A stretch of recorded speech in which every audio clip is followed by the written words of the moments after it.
Quem é a pessoa mais influente da história? Observe os seguintes detalhes. Toda vez que escrevemos uma data, é um testemunho permanente dele. A sua vida afetou nosso calendário e influenciou a história do mundo como ninguém o fez. Sabem uma coisa? A palavra de Deus é a fonte objetiva pela qual sabemos sobre Jesus Cristo, o personagem central da história. Se você quer conhecer Jesus, precisa conhecer as Escrituras e nele encontrará a vida eterna. Sejam todos bem-vindos ao esboço da lição da Escola Sabatina.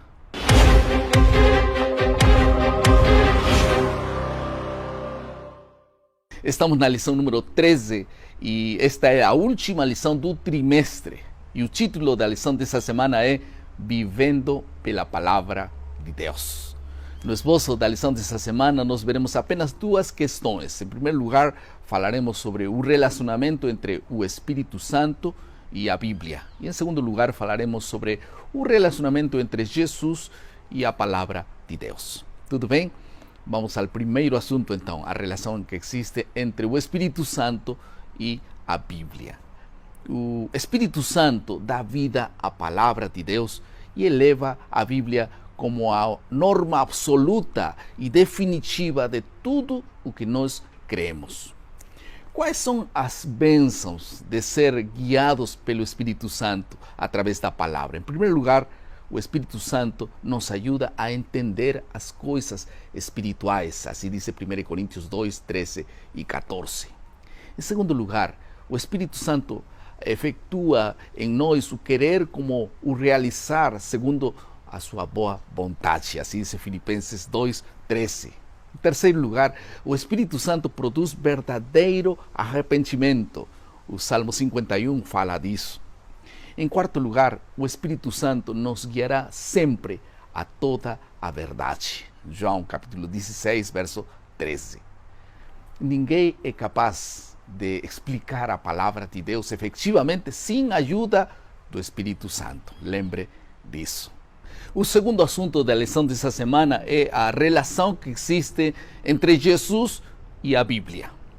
O Antigo Testamento era a única Bíblia que Jesus lia e representa grande parte das Sagradas Escrituras, como mostra Mateus capítulo 5, Lucas 24, 2 Timóteo capítulo 3.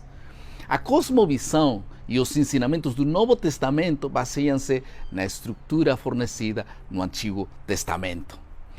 Como Jesus via o Antigo Testamento? Um assunto muito interessante que vale a pena avaliar. Em primeiro lugar, Jesus entendia que todo o Antigo Testamento revelava que ele seria o Redentor do mundo. Assim diz Salmo 47 e Hebreus capítulo 10, verso 7.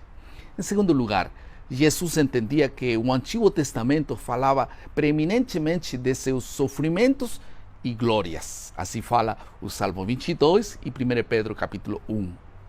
Em terceiro lugar, Jesus entendeu que seu ministério era proclamar o reino de Deus e as boas novas de redenção para os pecadores perdidos. Isaías capítulo 61, Lucas capítulo 4. E em quarto lugar, Jesus entendeu que sua missão ao vir a esse mundo não era destruir ou revogar a lei e os profetas, mas cumpri-los. Assim diz Mateus capítulo 5 e verso 17 até verso 19.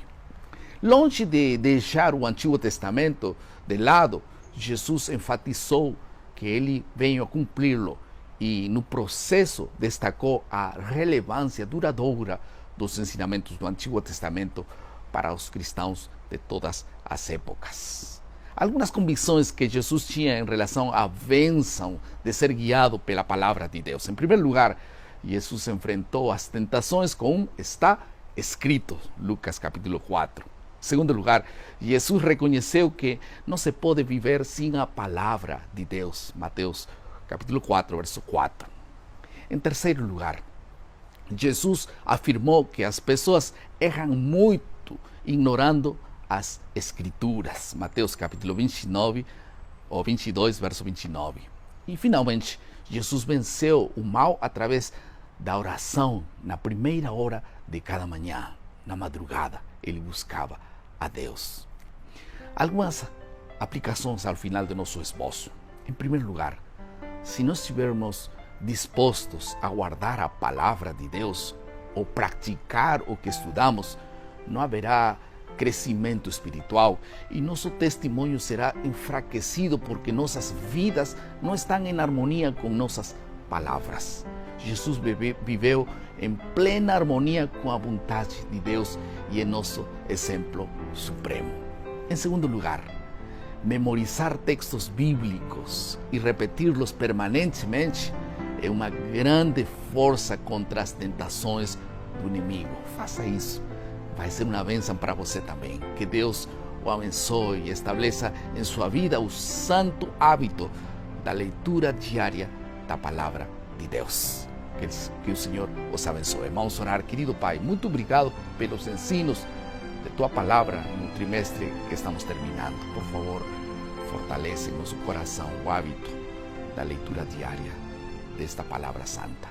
Em nome de Jesus. Amém.